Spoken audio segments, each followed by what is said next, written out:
2026년 2월 22일 멕시코 할리스코주의 타팔파에서 미국 정보 당국의 긴밀한 지원을 받은 멕시코군 특수부대의 정밀한 작전 끝에 할리스코 신세대 카르텔 CJNG의 수장 엘 멘초가 드디어 제거되었습니다. 본명이 네메시오 루벤 오세게라 세르반테스인 그는 미국 국무부가 체포 정보에 무려 500만 달러의 현상금을 걸었을 만큼 전 세계에서 가장 위험한 인물 중 한 명으로 꼽혀왔습니다. 작전 중 입은 부상으로 멕시코 시티로 이송되던 도중 사망한 그의 최후는 모든 뉴스 헤드라인을 장식하며 마치 거대한 범죄 영화의 엔딩처럼 전 세계로 타전되었습니다.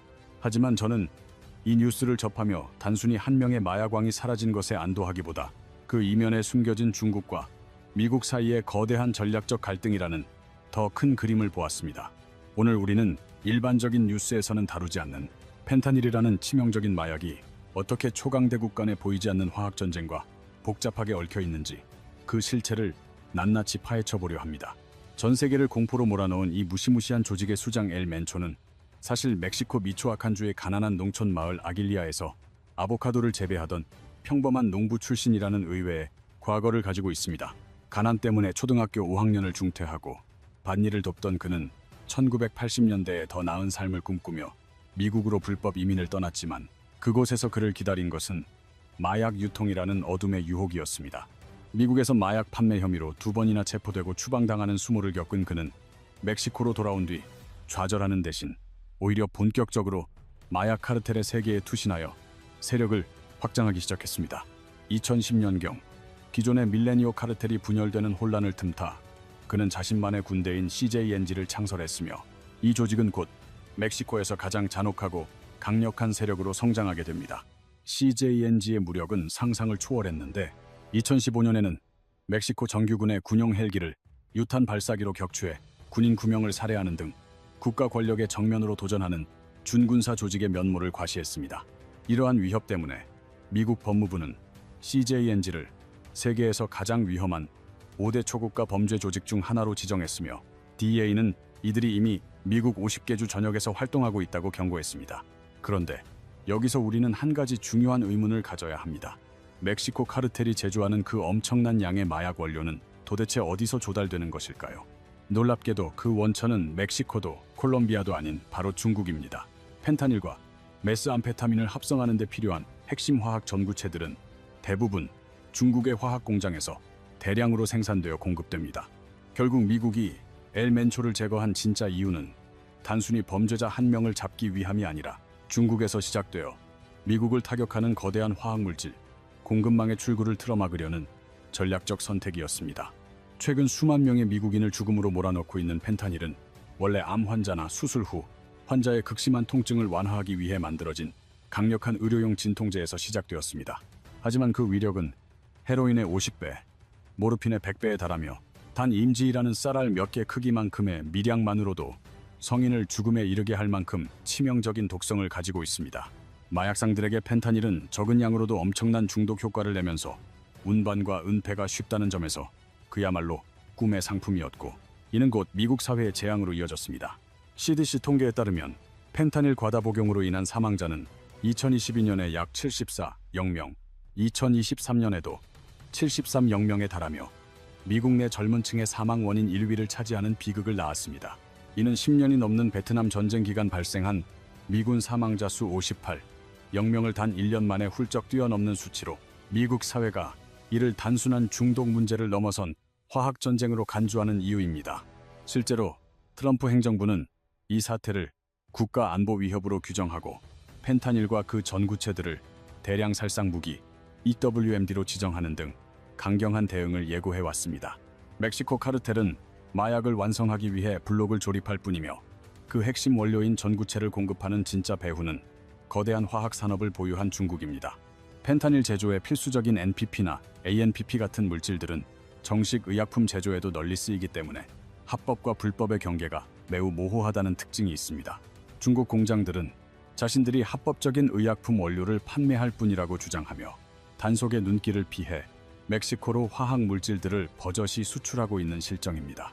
중국에서의 원료 공급과 멕시코에서의 완제품 생산, 그리고 미국에서의 최종 소비로 이어지는 이 과정이 바로 펜타닐의 거대한 글로벌 공급망입니다.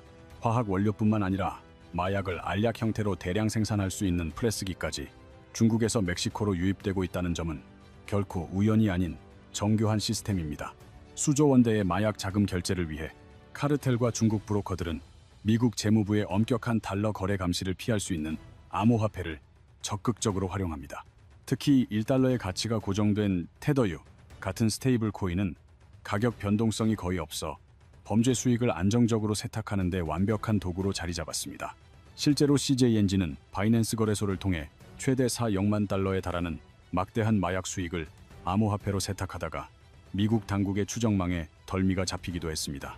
2024년에는 시날로아 카르텔과 연계된 자금 세탁 네트워크가 중국 지하은행과 손을 잡고 5억만 달러 이상의 거액을 세탁한 혐의로 무더기 기소되었습니다. 핀센의 분석에 의하면 중국 자금 세탁 네트워크와 관련된 의심 거래 규모는 지난 4년간 무려 320억 달러라는 천문학적인 액수를 기록하고 있습니다. 이러한 지하 경제가 급성장한 배경에는 개인의 해외 자금 이체를 연간 5만 달러로 엄격히 제한하는 중국 정부의 강력한 외환 통제 정책이 존재합니다. 중국의 부유층이나 회색지대 기업들은 자국 내 자산을 해외로 안전하게 빼돌리기 위해 카르텔의 마약 대금을 활용하는 매우 기발한 우회로를 찾아냈습니다. 카르텔은 미국에서 벌어들인 달러 현금을 처리할 통로가 필요하고 중국 부유층은 외환 통제를 피할 달러가 필요하기에 서로의 이해관계가 완벽히 맞아떨어진 것입니다. 블록체인 분석 결과에 따르면 중국 내 전구체 제조업체 120곳 중 무려 97%가 수사기관의 추적이 어려운 암호화폐 결제 수단을 도입하고 있었습니다. 결국 암호화폐는 멕시코 카르텔과 중국의 화학 공장을 보이지 않게 연결하며 자금을 순환시키는 지하경제의 거대한 디지털 혈관이 되어버린 셈입니다. 미국 수사당국은 이처럼 전문적인 자금 세탁 시스템을 운영하는 중국계 브로커 조직들을 중국 자금 세탁 네트워크 CMLNS라고 부르며 집중 타겟으로 삼고 있습니다. 이들은 미국 전역에 배치된 머니뮬이라 불리는 현금 수거책들을 동원하여 카르텔이 마약을 팔아 벌어들인 수백만 달러의 현금을 은밀하게 수거합니다. 수거된 현금은 수많은 위장 기업의 계좌로 분산 입금되거나 암호화폐로 바뀌어 자금의 출처를 더 이상 추적할 수 없도록 복잡한 세탁 과정을 거칩니다. 실물 돈이 국경을 직접 넘지 않고 장부상으로만 정산되는 이른바 미러 거래 방식을 통해 이들은 현대적인 금융 시스템의 틈새를 교묘하게 파고듭니다. 이러한 방식은 당나라 시대부터 200년 넘게 이어져 온 중국의 비공식 송금 시스템인 페이치엔이 현대의 디지털 도구와 결합하여 진화한 형태입니다. 중국 정부가 이러한 거대 지하 자금의 흐름을 정말로 모르고 있는지에 대해서는 미국 수사당국과 전문가들 사이에서 끊임없이 의문이 제기되고 있습니다. 전직 마약 단속국 관리의 증언에 의하면 미국이 특정 중국 기업을 수사 중이라고 통보했을 때 중국 공안이 기업에 사전 경고를 보낸 정황도 있습니다. 물론 중국은 2019년 펜타닐 물질 규제를 시행하고 2025년에는 전구체 13종의 북미 수출을 통제하는 조치를 취하며 국제사회의 압박에 대응하기도 했습니다. 하지만 수천억 달러 규모의 지하자금 흐름을 막으려는 실질적인 의지가 있는지는 미국이 끊임없이 분노하며 제기하는 핵심적인 지정학적 쟁점 중 하나입니다. 더욱 기이한 점은 자금 추적을 피하기 위해 암호화폐조차 사용하지 않고 멕시코의 야생동물을 직접 화폐처럼 교환하는 원시적인 결제 방식까지 등장했다는 사실입니다.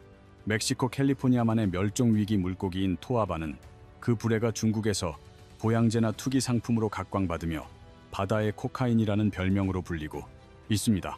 토아바 불해는 1kg당 최대 85, 0달러라는 코카인보다 비싼 가격에 거래되며 카르텔은 이를 중국에 넘기고 그 대가로 펜타닐 전구체 화학물질을 받아옵니다.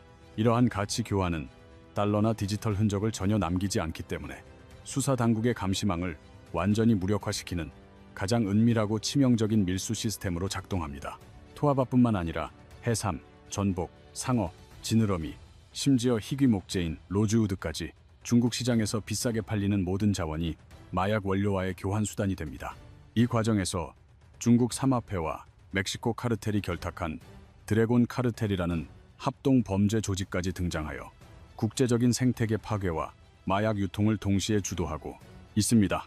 이들의 밀수 경로는 멕시코를 넘어 캐나다 밴쿠버와 한국까지 경유지로 이용하며 전 세계를 무대로 하는 정교한 글로벌 지하 경제망을 촘촘하게 구축하고 있습니다. 이러한 무분별한 포획과 밀수 때문에 세계에서 가장 희귀한 해양 포유류인 바키타 돌고래는 이제 야생에 단 한 자릿수만 남았을 정도로 멸종 위기에 처했습니다. 마약과 자금 세탁, 그리고 야생동물 밀수가 하나의 거대한 공급망 안에서 맞물려 돌아가는 이 생태계의 한쪽 끝에는 언제나 거대한 중국 시장이 존재합니다. 한편 엘멘초가 이끌던 CJNG 카르텔은 막대한 자금력을 바탕으로 멕시코 정규군조차 위협할 수준의 강력한 준군사적 무장력을 갖추며 세력을 과시해왔습니다. 2015년 발생한 멕시코 군용 헬기 격추 사건은 마약 카르텔이 국가의 공권력에 정면으로 대항할 수 있는 화력을 보유했음을 전 세계에 알린 상징적인 사건이었습니다. 카르텔은 여기서 멈추지 않고 한 사람이 어깨에 메고 쏠 수 있는 지대공 미사일인 맨페즈, 만파를 확보하기 위해 미국 내 암시장까지 손을 뻗치고 있습니다. 실제로 시날로아 카르텔 중개인이 미국에서 스팅어 미사일과 대전차 무기를 구매하려다 함정 수사에 걸려 25년형을 선고받는 등 이들의 무력 증강 시도는 계속됩니다. 멕시코 치와와주에서는 실제로 레드아이 지대공 미사일이 카르텔로부터 압수된 적이 있으며 이는 민간 항공기까지 위협할 수 있는 심각한 안보상의 위협을 의미합니다. 2023년 멕시코 국방부 발표에 따르면 여러 카르텔로부터 다수의 로켓 발사기와 발렛 저격 소총, 그리고 폭탄을 탑재한 드론 부대까지 확인되어 충격을 주었습니다. 특히 CJNG는 우크라이나 전쟁에서 훈련받은 인력을 고용해 공격용 FPV 드론 전담 부대를 창설하는 등 현대전의 기술을 범죄 현장에 적극적으로 도입하고 있습니다. 미국이 이토록 카르텔 소탕에 사활을 거는 이유는 매년 발생하는 마약 관련 사망자 수가 이미 국가적 재앙 수준에 도달했기 때문입니다. 특히 펜타닐 과다 복용 사망자는 베트남 전쟁 총 사망자보다 많아 미국인들에게 이는 먼 나라의 이야기가 아닌 당면한 생존의 문제입니다. 하지만 이 전쟁은 단순한 공중 보건 문제를 넘어 흔들리는 중국의 경제 상황과 달러 패권을 둘러싼 복잡한 지정학적 맥락과 궤를 같이 합니다. 현재 중국 경제는 헝다와 비구이 위안의 디폴트로 인한 부동산 시장의 심각한 침체라는 전례 없는 위기에 직면해 있습니다. 공식 통계조차 발표를 중단했을 정도로 심각했던 청년 실업률은 중국 내수 경제의 불안정성을 여실히 보여주는 지표입니다. 2024년 외국인 직접 투자가 급감하고 FDI가 30년 만에 최저치로 떨어지면서 중국 내 달러 유입 경로는 과거보다 훨씬 좁아졌습니다. 여전히 전 세계 국제 결제의 절반이 달러로 이루어지는 상황에서 달러는 국가 경제의 생존을 결정짓는 핵심적인 자원입니다. 중국 기업들이 원자재를 수입하거나 해외 채무를 상환하기 위해서는 반드시 달러가 필요하지만 공식적인 유입은 점점 어려워지고 있습니다. 이러한 달러 부족 현상은 카르텔의 마약 대금이라는 비공식적인 자금 흐름을 중국 경제의 숨통을 틔워주는 매력적인 대안으로 만들었습니다. 중국은 무역 서류 조작과 지하 환전망을 통해 대규모 자본을 이동시켜왔으며 마약 자금 세탁은 그 시스템의 중요한 일부가 되었습니다. 물론 마약 자금 유입이 중국 거시 경제 전체에 미치는 정확한 영향은 추정하기 어렵지만 미국의 전략적 계산에는 이 요소가 분명히 포함되어 있습니다. 미국은 마약 문제를 해결함과 동시에 중국의 비공식 금융 네트워크를 교란하여 대중 압박의 수위를 높이려는 다각적인 전략을 실행 중입니다. 트럼프 행정부가 2025년에 CJNG를 외국 테러 조직으로 지정한 것은 범죄 소탕을 넘어선 강력한 안보 정책의 일환이었습니다. 또한 중국발 전구체에 대한 제재를 강화하고 자금 세탁에 관여한 중국 네트워크를 집중적으로 기소하며 자금줄을 압박하고 있습니다. 마약 정책과 무역 정책, 그리고 대중 제재가 하나의 프레임 안에서 맞물려 돌아가며 중국의 비공식 수익 경로를 차단하고 있습니다. 이러한 거대한 압박 속에서 2026년 2월 22일 멕시코 타팔파의 작전은 엘멘초라는 상징적인 인물을 역사의 뒤안길로 보냈습니다. 미국 정보기관이 제공한 정밀한 위치 정보는 멕시코군 특수부대가 마약왕의 은신처를 정확히 타격할 수 있었던 결정적인 열쇠였습니다. 그러나 엘멘초의 죽음이 곧 CJNG의 붕괴를 의미하지는 않는데 이 조직은 이미 철저하게 분권화된 구조를 갖추고 있기 때문입니다. DEA는 CJNG의 운영 방식을 프랜차이즈 비즈니스 모델이라고 부르며 수장이 사라져도 개별 조직이 자생할 수 있음을 경고했습니다. 각 반독립적 그룹들은 본부의 수익을 상납하면서도 조달과 생산, 유통은 독자적으로 수행하는 유연하고 끈질긴 생명력을 보유하고 있습니다. 엘멘초의 사망 직후 CJNG는 멕시코 전역 20개 주에서 차량 방화와 도로 봉쇄를 자행하며 자신들의 조직이 여전히 건재함을 무력으로 입증했습니다. 미국은 이러한 저항을 예상했기에 수뇌부를 제거하는 킹핀 전략과 더불어 카르텔의 자금줄을 완전히 말려버리는 금융 차단 전략을 병행하고 있습니다. 그 핵심 도구인 SDN 리스트는 여기에 이름이 오르는 순간 미국의 금융 시스템에서 영구히 퇴출되어 전 세계 달러 거래가 불가능해지는 경제적 매장을 의미합니다. 미국은 2021년 발효된 행정령만 4059를 근거로 펜타닐 전구체를 불법 수출하는 중국의 화학기업들을 정밀 타격하여 제재 리스트에 올리고 있습니다. 2024년 잠시 주춤했던 중국 관련 마약 제재는 2025년 트럼프 행정부의 출범과 함께 다시 대폭 강화되며 양국 간의 갈등을 최고조로 끌어올렸습니다. 광저우 텅위에 화학과 같은 거대 기업들이 형사 기소와 동시에 SDN 리스트에 등재되면서 중국 화학 산업의 불법 수익 경로는 급격히 위축되었습니다. 이와 동시에 미국은 멕시코를 향해서도 펜타닐 유입 차단을 명분으로 강력한 관세 압박이라는 경제적 카드를 꺼내들어 전방위적인 압박을 가하고 있습니다. 2025년 2월 트럼프 정부는 펜타닐 단속 미비를 근거로 멕시코산 제품에 25%의 추가 관세를 전격 부과하며 멕시코 경제에 심대한 타격을 주었습니다. 이 관세는 같은 해 7월에 30%까지 인상되었고 USMCA 혜택을 받지 못하는 수많은 멕시코 수출 상품들이 가격 경쟁력을 상실하며 위기에 처했습니다. 이에 쉐인바움 대통령은 전임 정부보다 훨씬 공격적인 카르텔 소탕 작전에 나섰으며 이번 엘멘초 제거 작전 역시 이러한 압박의 결과물이었습니다. 결국 현재의 상황은 마약 정책과 무역 전쟁 그리고 대중 제재가 하나의 거대한 전략적 프레임 안에서 정교하게 맞물려 돌아가는 형국입니다. 우리는 이제 이 사태를 단순한 범죄 뉴스가 아니라 금융과 외교가 결합된 초국가적인 화학 전쟁의 관점에서 바라보아야 할 때입니다. 비록 불법 전구체 거래가 중국 전체 경제에서 차지하는 비중은 미미할지라도 미국은 이를 중국의 비공식 금융망을 흔드는 전략적 약점으로 활용합니다. 평범한 아보카도 농부에서 전 세계를 떨게 한 마약왕이 된 엘멘초의 일생은 글로벌 공급망의 어두운 이면을 상징적으로 보여줍니다.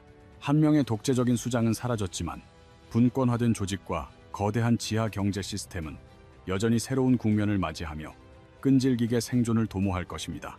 마약과 자금, 세탁, 그리고 야생동물 밀수가 하나의 유기적인 생태계로 연결되어 있음을 이해하는 것이 이 거대한 퍼즐을 푸는 시작입니다. 총성 없는 이 경제전쟁은 지금 이 순간에도 우리 사회의 안전과 글로벌 금융 시스템의 질서를 뒤흔들며 계속되고 있습니다.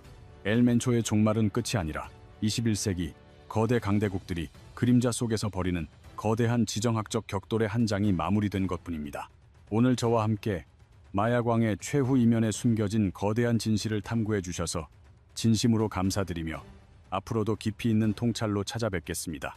이 영상이 유익하셨다면 좋아요와 구독 그리고 알림 설정을 통해 다음번에도 더욱 흥미로운 세계의 이면을 가장 먼저 확인해 보시기 바랍니다.